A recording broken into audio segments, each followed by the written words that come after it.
New and updated mods for Farm Sim 25 are here for Thursday, February the 6th. We're going to check them all out. In total, 41 mods released on the in-game mod up. All platforms got 35 new and 1 update, and PC Mac players did have 6 new, but it has been bumped down to 5. I have actually already recorded this video once. I spent 2 hours doing it. My voice was okay. My voice is killing me, so I'm going to do my best to get through the next 2 hours of recording this a second time. Gotta love it. Hey, if you like staying updated with the latest mods, make sure you're subscribed.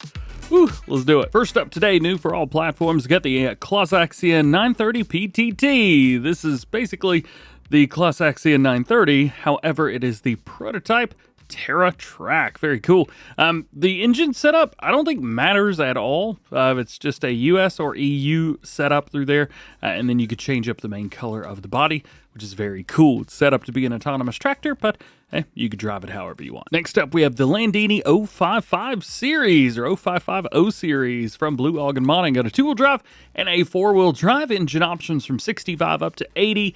Plenty of wheel brands for you. Beacon lights on your left, your right, and both. You have a front grille frame between blue and gray. Front fenders with yes and no. Rear fenders, you get an extension on the back.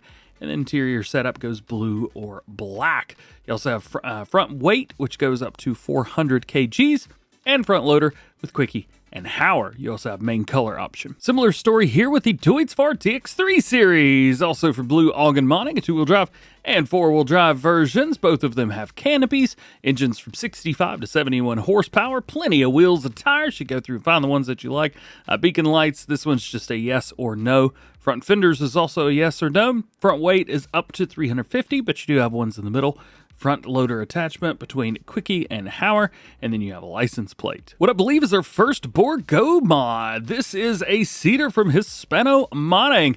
We have multiple wheel options through here, plus we have main color, chassis color, and design color. Now, and rim color as well. Design's going to change up everything that's yellow, so all these little bits in the middle, and even the wheels on the top. Now, this holds 7,200 liters of seed and solid fertilizer, 240 horsepower, 8 meters at 11 miles an hour. And now we get into a handful of cultivators. So if you don't care about these, please feel free to skip forward. No one's going to judge you.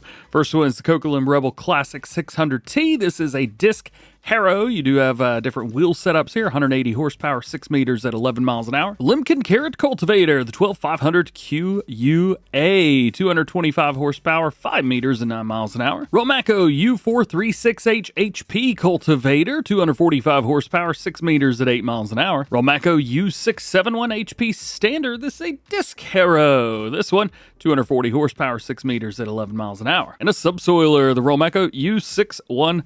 You can throw rollers on the back, and then you've got some extra setups back there. 160 horsepower, 3 meters at 7 miles an hour. Another disc harrow, the ABD 2.6X2.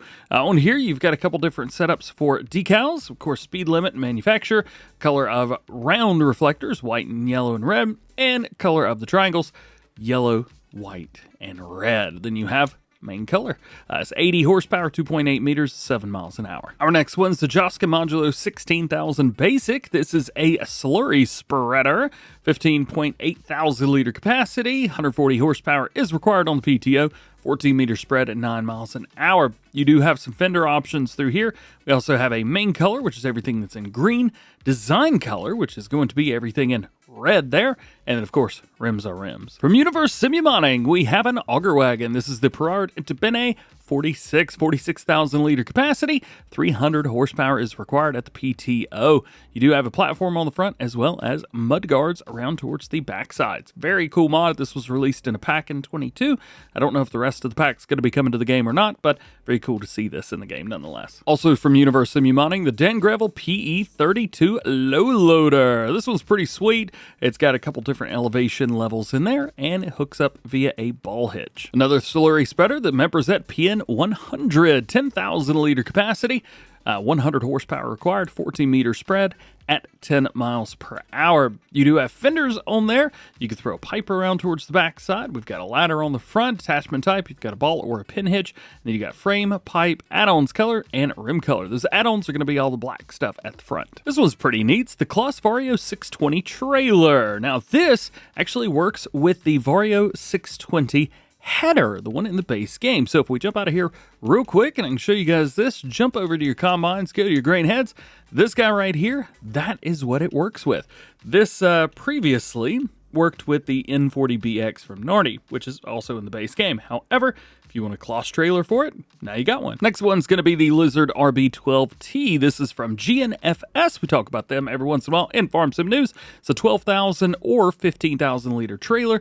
You do have a design of fenders and mud flaps, or just your fenders on there. You can throw a shovel around towards the front, which is very cool. Then you got a main body color and rim color. For those of you guys that like using 3-point attachments for running bales and pallets, well, here you go. The Pallet and Bale fork pack. You do have color options, which is great. Again, both of these hook up via 3-point, and you can even change up the chassis and the tine color on the bale spike. If you're moving round bales, well, I would recommend this guy, the MDMS 1. Now, we've got main color, which is going to be the bit that hooks up via the 3-point, and then you got design color, which is going to be the front part. Again, very cool to see color options for everything. Next mod is a big time returner, the tool height control for headers mod. This one doesn't have every header in it from the base game. However, it's got most of them, which is good enough. Notably the small Claas that we've already shown off. This is basically fast farming for console players at the end of the day. Tool height control for headers. It also works with workers now, which is super duper cool. So you just choose the header that you need. For example, if I'm using a 7150 case combine and I go for the 30-20 Terraflex 25 footer, well, here we go. Here's my guy right here. I've got the header. You can see, there we go. And I got full control over the height. So this was what it was originally meant for. And one of the, well, upsides or downsides of it was that, well, it doesn't have to be lowered to work. It works with GPS. It works with workers. As a matter of fact, you have to set the height for the worker to use it because the worker just won't use it. It's interesting. For example, hang on, let me see if I can actually show you guys. Raise this all the way up, and I'm gonna try and set this in a way where it's gonna show it. Let's go in, find our AI worker. Yep, all right, so there's the AI worker, not me anymore. Header is continuing to stay raised. It's gonna line up here and go. And because it thinks the header is up, which, I mean, it is technically, it is going to continue to rock and roll. Straw is left on the ground because I've got straw swath on there. Header is still wide up in the air, and I have no control over it either right now because I've got a worker hired. However, this will now work. Blows my mind. And again, you've got all the stuff in here. There you go. Moving along, we've got a bunch of placeables. I'll do my best to get through these as quickly as possible. My throat is about to kill me. This is the, again, agricultural subsidy mod. This is Mr. Hector's version of the government subsidy that has been around for a while now. They've got a couple of these US and EU styles. These are going to give you either $8,400 a month, $84,000 a month, or 8.4, where is it? Come on, there we go, $8.4 million a month. So if you're ready to make some quick cash, there you go.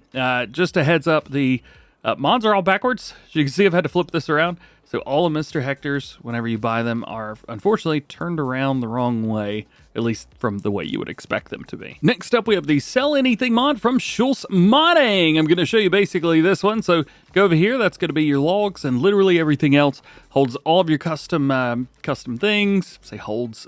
You could sell all the custom things here. So if you've got, for example, a production chain, you can sell here. There's 3 different things, as you can see: a small one, a long one, and then one with these guys. I wish that this was earlier in the video because I've been using this mod for a long time. Just too many mods today, man, and having to do it twice. Ugh. Next, got a very white building from ICUS. You can actually change up the colors on these, but I've gone for white all around. Wish we could change up the bottom of this too, but that will always stay white. The American Midwest Cold Storage. This was in Farming Simulator 22, so I've used it there. It is back. You've got 3 doors on this side, 1 at the very front and 1 at the very back right-hand corner, back left-hand corner, depending on which way you're looking. So you can pull straight through back here. Next from Black Sheep Modding, we have their old Manure Heap. Boy, my voice is about to go. We've got quite a few of these. So you've got one here, 1.5 million liter capacity, a small version here for 2 million. We've got a medium version, 3 million, and 5 million liters for the big boy. Next, we have the small machine and Bale storage. On here, you've got a regular shed, but you also have one of these that'll hold bales and stuff like that as well. I believe it's like 150, something like that. That one can be found over here in silos, wherever it was. Yeah, right there. 250, even better. Next one's a lot. I think I spent like 10 or 15 minutes going through this whole pack the first time around. Not doing that again. It's a lot. It's the cow shed with garage at the end of the day. It doesn't hold a lot. 50 cows there, 80 cows here. It's really not going to benefit you in the long run. You're just going to have to start putting more and more of these down. There's also a shed that comes with it too. A little pink shed. It's around here somewhere. Yeah, this little guy right here. So there's that if you wanted to. Next one's going to be our machine shed and workshop. So there's two versions of this. One of them is completely empty on the inside, and the other one looks like this. It's a workshop. Very cool. They're both in sheds. Do be careful. This is not going to be in tools like you would expect it to be. This mod is in the right place. Storage racks. This can be found in silos and holds 14 pallets. One of the cool things is you can put these inside of other sheds and things like that. So that is pretty cool. Next, we've got the machinery garage, even though it's garages, still not too bad. We do have some lights in here, which is nice, although you will have to be near the button that uses the left stick, not the B button if you're using Xbox. Nonetheless, not too bad. These are pretty sweet. This is the underfloor storage for bulk materials or liquids. So you've got 12 silos in all, 6 of each, and there's 3 kinds of each to kind of break it down a little bit. At the end of the day, think about it like this. So you've got one of each, so bulk. So this is going to be like wheat, barley, stuff like that. Then you got ones for liquids, so like water, milk, etc., etc. That holds 100,000 liters each. Very cool. Then you've got the exact same thing, holds the same stuff and everything like that, but it only holds one crop. So if you've got, you know, a lot of one crop, maybe you do a lot of pre-mixed TMR and you just kind of put it away for later, well, here you go. Or maybe you've got a multiplayer farm and you need something like that. Well, you've got that for both of those. And then you have the 3 versions of those. So the 100,000 liters, 1 million liters, and 10 million liter capacity. There you go. Hopefully I explained that good. Nothing too crazy with this one. The small wooden shed, $5,000, daily cost of $10. Ideal for storing machines, they say. And I would have to agree. The next one's cool, but I don't actually know how this is going to work out very well on consoles. This is the cargo ship, so where you can load logs, products made from logs, and bales. They say dump either wheat, barley, oats, green beans, silage, chaff, straw, grass, and wood chips inside of it. But they say this, it's a sell point, that, well, you may notice that it's on land and it's floating, right? Well, they say you need to use the place anywhere kind of mod to place it on the base game maps. Now, on mod maps, it may not be too difficult. However, I don't have one of those mods because I don't think there's one on Mod Hub. And so I can't put this down where it's supposed to go. You can't own any of the waterways on Riverbend. So, yeah, kind of stinkerooskies a little bit. You could put it on dry land if you want to do that. If you want to put it in the barn, you could do that, just like that. You can't raise it, can't lower it. It just kind of does its own thing. You might get lucky putting it somewhere like this. Actually, I want to see what happens when I do this. Oh, okay. Well, it just kind of stuck in the ground there, didn't it? Crap, where'd I put it? Oh, it's right here. Yeah, it's just in the ground. Oy, that just looks like a shipwreck. Well, if you want to do it like that, I guess that'll work too. Nonetheless, I think it's neat. It's just, I think it's going to be useless for now until we get mod maps where you can own the waterways. Next, we have the Polish wooden house. There's a wooden house where we can come up, we can change clothes, we can sleep, but you can't get in. Goodness. Got some new fences. This is the Hunter fence. Reminds me of fences that like some of my friends had around like their swimming pools or backyard stuff when I was younger. jumping over it and getting splinters. It sucked. You've got a couple different setups here, depending on which segment you go for. 2 different gates, and then the fence itself. You've also got a rain gauge in here, which will make your weather forecast more accurate. Does the same thing as this guy, just doesn't make any noise. And lastly, you've got the road barriers pack. We go in here and customize. You got red and white with a 1 meter or 1.5, and then you can do yellow and black with a 1 meter and 1.5. Got an update to the Fendt 900 Vario series. Going to be version 1.1. Added Fendt Vario 900 Gen 6. Added new sounds for both generations. They've also got new windows, corrected LED lights on the front one joystick, and improved color configuration. Now you can own your color. Now you can your own color? Yeah, that's it. Jumping over to new ones for PC and Mac players. Ooh, had to take a step back and rest my voice for a second. This is the Müthing or the Müthing Mulcher pack. This was originally released for all platforms today. However, it was a mistake, I believe, as this is a branded piece of equipment. With it being from Agrardesign Design Austria, I would imagine we'll probably see this for all platforms soon as a lizard, but you never know. We do have a front and or rear mulcher piece here, and then you've got a, well, there we go, click it, come on. You've got a rear piece here which will boom out. You could use both these at the same time, however, I've been told that both of them together don't like to work with a worker. So, your mileage may vary. Next new one for PC and Mac players is financing. So this adds the ability to pay for new vehicles using financing, allowing you to pay for new vehicles with monthly payments of either 6, 12, or 24 months. That's 6 months, 1 year, or 2 years with small interest rates. Missed payments will result in additional interest, and failing to pay back the total sum by the end of the financing period will result in the vehicle being repossessed. Ooh, that is very cool. Very cool indeed. I'm showing you guys here instead of in the game, just so we can kind of show off a little bit more. But you can see right here, for this specific vehicle, you've got all of this. The money will be taken out every day, so you don't have to pay this back. However, if you don't have the money in your account to pay it off, that's where you start getting in trouble. I ended up showing off an 8R earlier, and I think after like a couple months, it was like 1.5 million that I owed on it. So you may not need a credit score for this, but I would definitely be careful because borrowing money when you can't pay it back will get you in trouble in real life and in the game. Next one's going to be realistic weather. This is from the same modder. I thought that this one was kind of like the seasons mod in FS 17 or 19. However, it really just messes with the weather, and that's it. It's an overhaul weather system, and really it mainly focuses on snow. So it adds 3 new disaster weather events, blizzard, droughts, and extremely thick fog. It extends the info display at the top right, adding information like temperature, upcoming disasters, and predicts snow amount. Also adds moisture mechanics, so each crop has different moisture.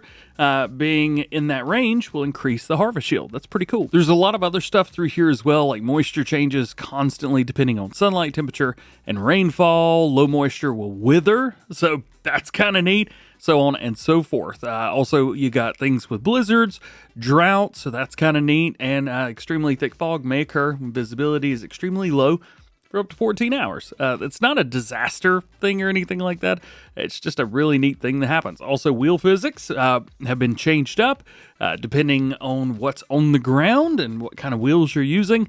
You may find that it's a little bit more difficult to get around. Also, you can see that different vehicles around here are having trouble getting around in the snow because there's like twice as much snow. It's like, what, a meter deep, something like that, I believe. So the amount of snow is doubled from what the base game put us in here. It's kind of neat. So if you're into that, hey, check this out, although it will take longer for the snow to melt. And, well, I think a lot of people are kind of want their snow to be gone. Some people still have snow, and they've had it for months now. Next to last new one for PC and Mac players is Auto-Enable Straw Swath. In the base game, you have to enable the straw swath. This enables it for you if straw can be made, and you have to turn it off, and then it resets when you have a new crop. This basically just flips a button for you that you don't have to worry about doing. I would still prefer to flip the button, but hey, you can do whatever you want. Lastly, we have the tool height control for headers additional features. DD Mod Passion adds their AF, as I like to call it, or additional features, to a lot of their mods. So this adds the ability to control the tool height when you enter the vehicle. You can change the height of the selected tool. Add a pack in the shop for mods with the ability to change the control the height. This is added to headers, corn headers, and forge harvester headers. They do say the additional feature is this feature is automatically added to all supported tool categories. No installation is required. Furthermore, I do believe that all of the mods, they added the pack in the shop with the mods, ability to control height. I think it's gone. Like that, the tool height control for headers is a required mod, but it's not showing whenever you have this downloaded. So, maybe I was doing something wrong. It could very well be the case. And that is it. I think now I've totaled about 5 hours invested in this video after editing, so that's great news. Hey, if you enjoyed it, drop a like, get subscribed, join the DjGoHam fam, do all that fun stuff. Have a great day, and I'll catch you in the next one.